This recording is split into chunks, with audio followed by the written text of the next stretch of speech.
everybody. It's Thursday, so it's time for Autism Awareness with Mrs. B and Miss J. Hey, everybody.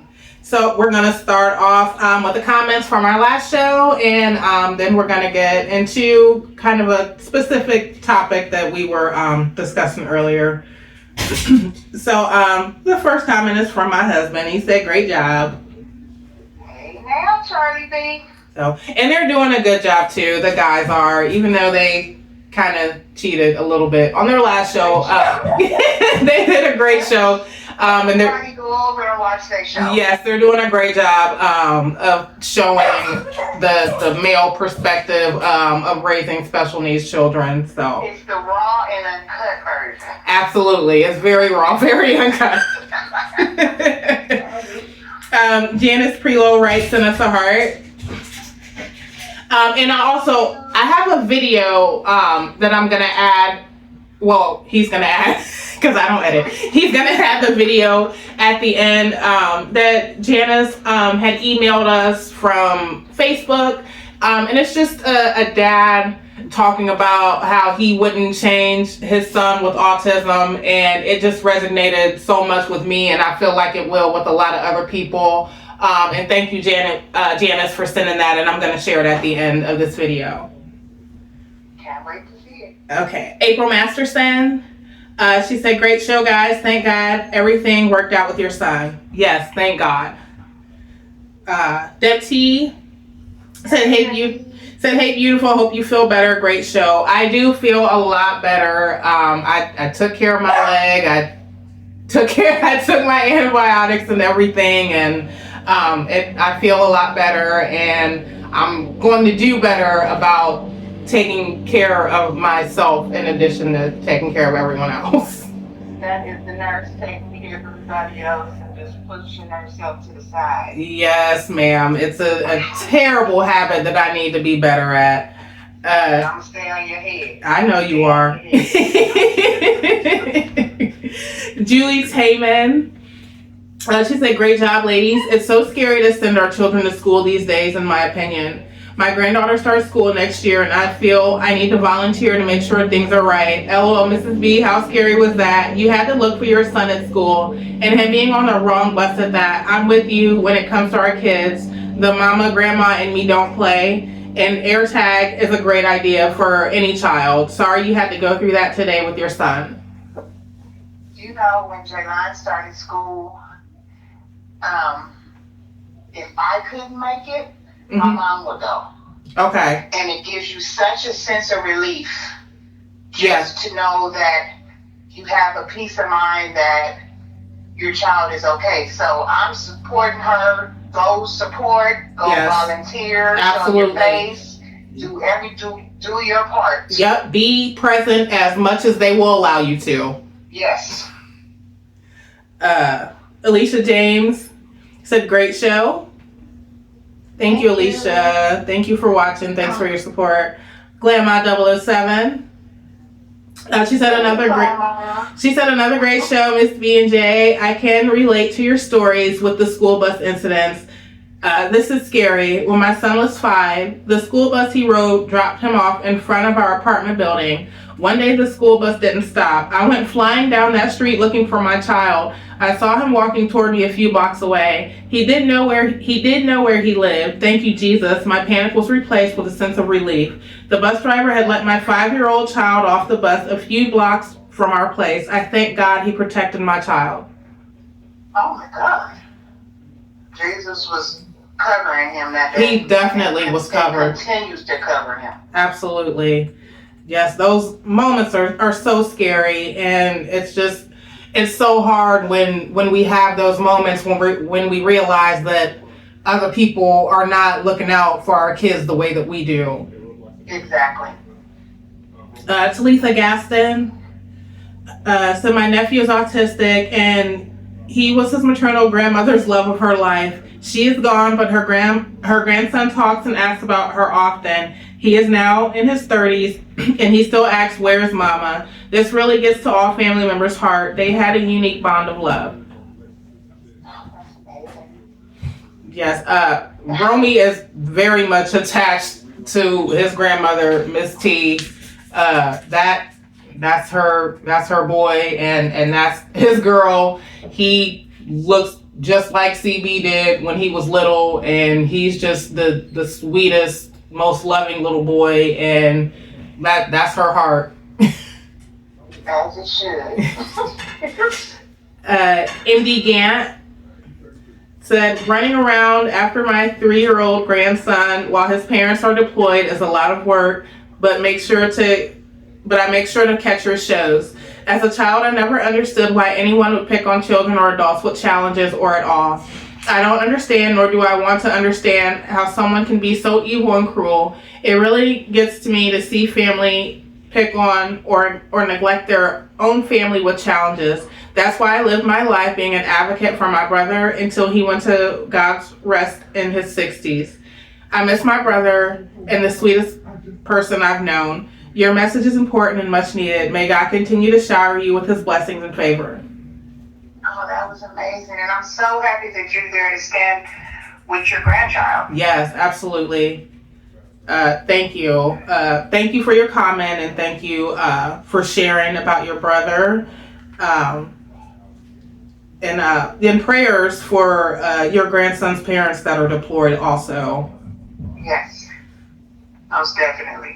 And the last comment is from OG Different Diva. She said, you did a great job today. May I call you Miss B? If not, it's okay. Absolutely, you can call me Mrs. B. So something we kind of touched on the last show, and we said would be a topic for today, was just about extended family understanding and being accepting of your child with special needs. Yes. So me personally, with Romy, we noticed his delays because of speech. He had speech delays, and having kind of old school parents, a lot of it was blown off. It was a lot of, there's nothing wrong with him, and, jokes about how he didn't want to talk to us. And then there was like the whole elopement thing. Like we would go to barbecues and stuff like that, and we're chasing him down because he's trying to run out of the yard. And I have, parents and aunts and uncles basically telling me I just need to whoop his butt, which has never been an option for... Yes. We don't hit kids. I know a lot of us were raised like that, and it's like, oh, I turned out well, but there's also a lot of studies about how corporal punishment can cause PTSD to children, and I believe it, and a lot of what I've read and just how I deal with my kids, I don't feel like hitting them would ever be an effective form of teaching them anything. Not at all. Sometimes all it takes is a good look. Yes, absolutely. A good look, and just affirmations and continue communication, and they understand. They do. They do understand what's right and what's wrong, and if they don't, you just continue to implement it and talk to them. Exactly. And Romy's the type of kid, he does not like to feel like he has disappointed us in any way, shape, or form. Oh, that is Jaylon in a nutshell. He will say, I'm sorry 100 times. Yeah. And like I said, without ever putting my hands on my child, he is no longer an elopement risk, because it carried over into kindergarten. His first year, he was running from the playground. That's why, the bus picking him up in front of the house was part of his IEP. But okay. Like I said, just being patient and, using other forms of discipline, being stern when you talk to them, maybe taking away things that they like. That crushes their soul when you take stuff away from them. They like it does. It does. And Romy has gotten to the point where, he wants to do what the other kids do at school. And, so there's that angle, like they're going to take your recess away. You won't be able to go to recess, if you keep running from the playground. There'll be other things that you won't be able to do with your friends at school if you keep running from the playground. And like you said, they understand. It's okay to use your words. You know what I mean? And like I said, he is no longer an elopement risk. He does not run off from the playground anymore. But back to I trailed off. I got so off topic. But back to our original topic. Whereas in the beginning, a lot of my family didn't understand. It got to the point where after his diagnosis, and I talked to them and, let them know, hey, I know you guys said there wasn't anything going on, but he has been diagnosed with autism. These are the steps that we're taking. These are the services that he's going to have in place. My dad and my bonus mom actually took the initiative to start researching things and, reaching back out to me about things that they had learned about autism, and actually apologized to me about, their approach to him and things that had been said earlier. I'm about to tear up a little bit. And it got to the point where, before Romy had gone out of the elopement stage, where if we did have a barbecue or something, my brothers were taking turns, like, standing on the edge of the yard, like, we got him, sis, we got him, so, like, you can chill, like, enjoy what we're doing right now, and they have all been very supportive and very understanding at this point, but you're not going to get that from everybody in your family. No, you're not.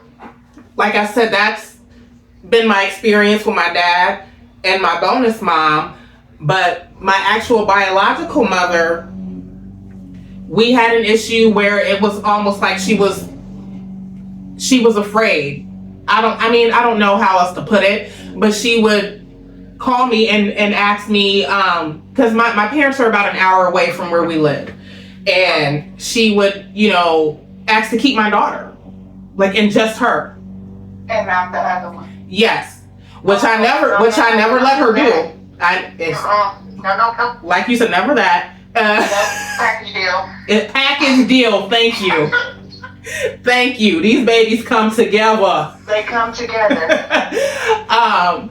And so, that was difficult. And sometimes you have to love people at a distance. Thank you. Yes. So I don't know if you've ever. My experience is a little bit different because due to the fact that Jaylon has double diagnosis, I got the Down syndrome diagnosis before the autism diagnosis. Right. So he was diagnosed with Down syndrome at 4 months. Right. Okay. So, that being my third child, when I saw him, I knew something was not like my other two. Okay.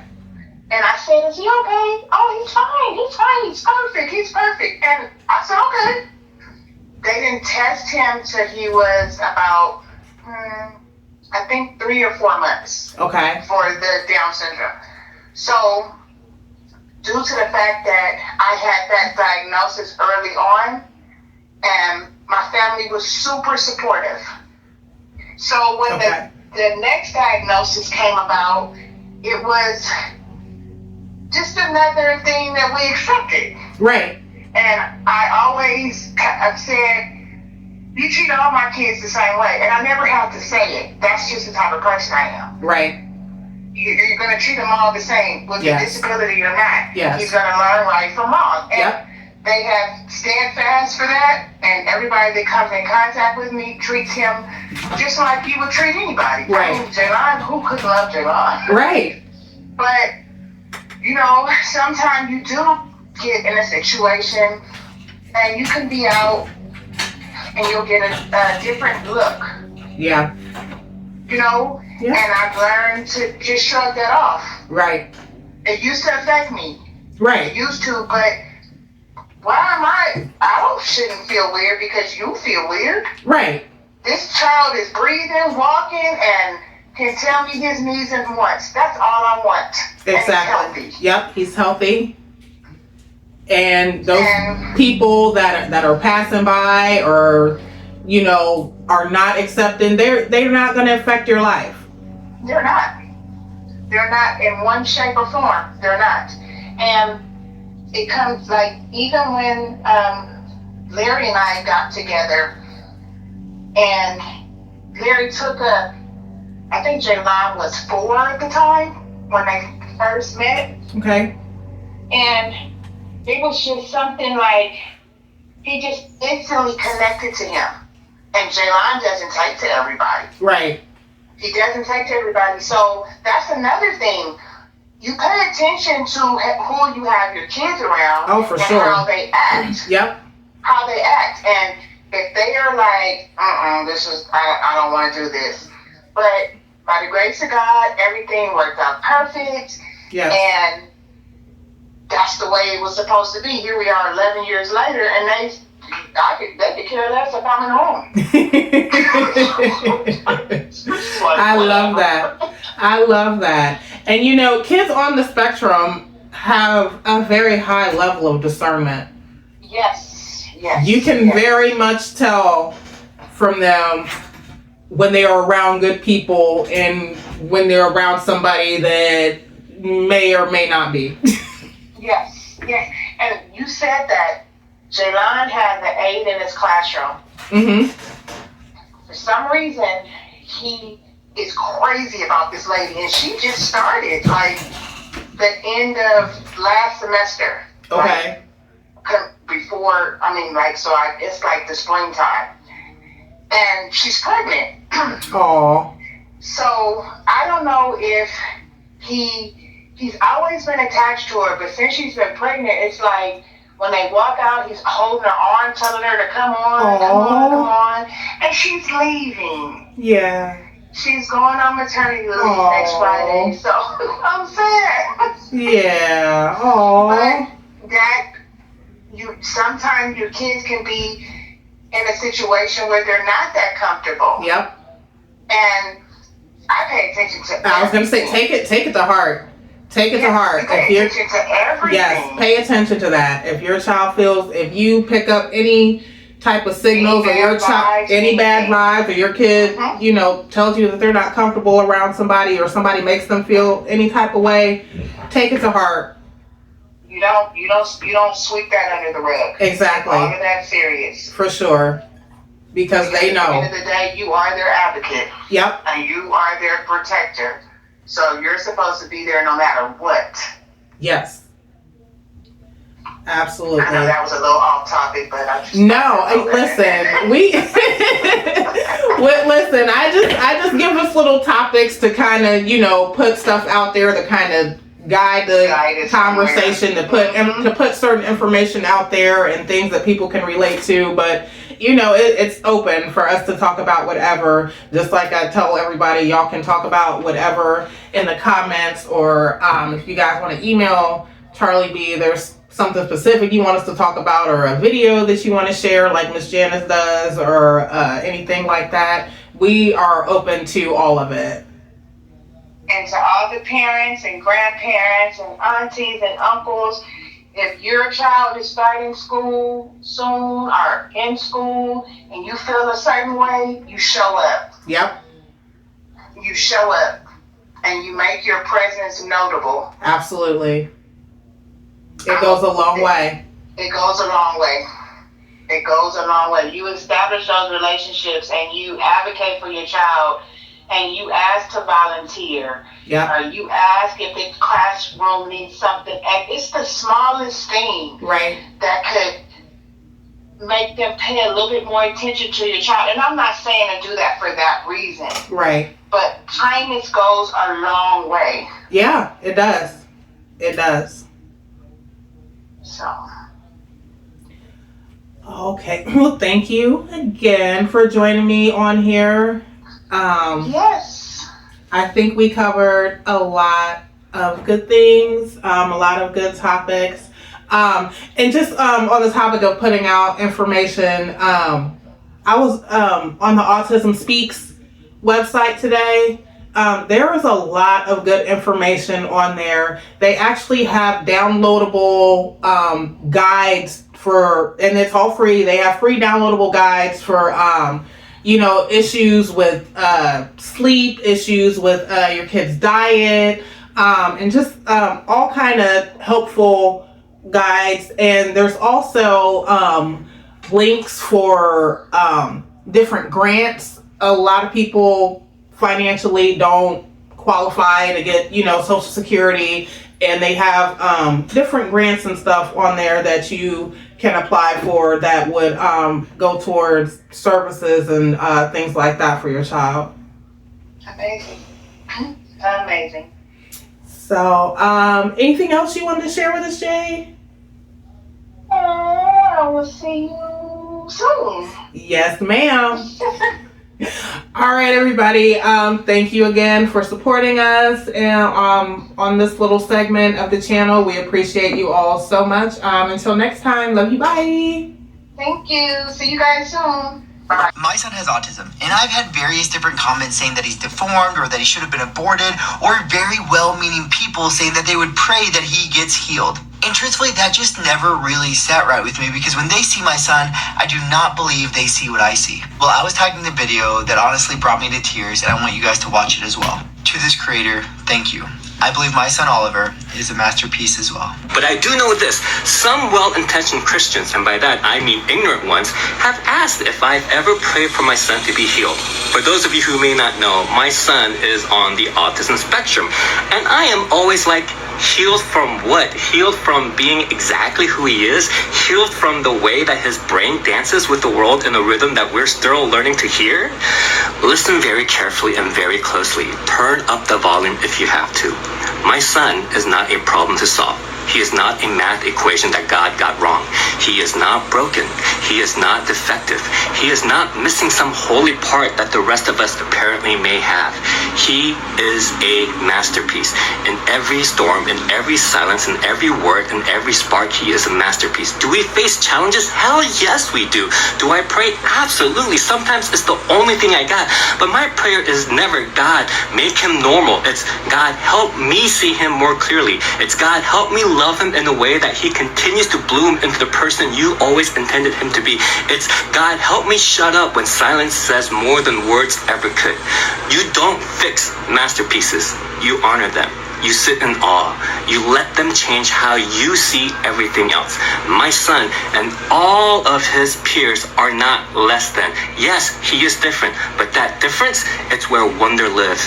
It's where God whispers. And if that makes you uncomfortable, good. Holy things usually do. Maybe his difference isn't the exception.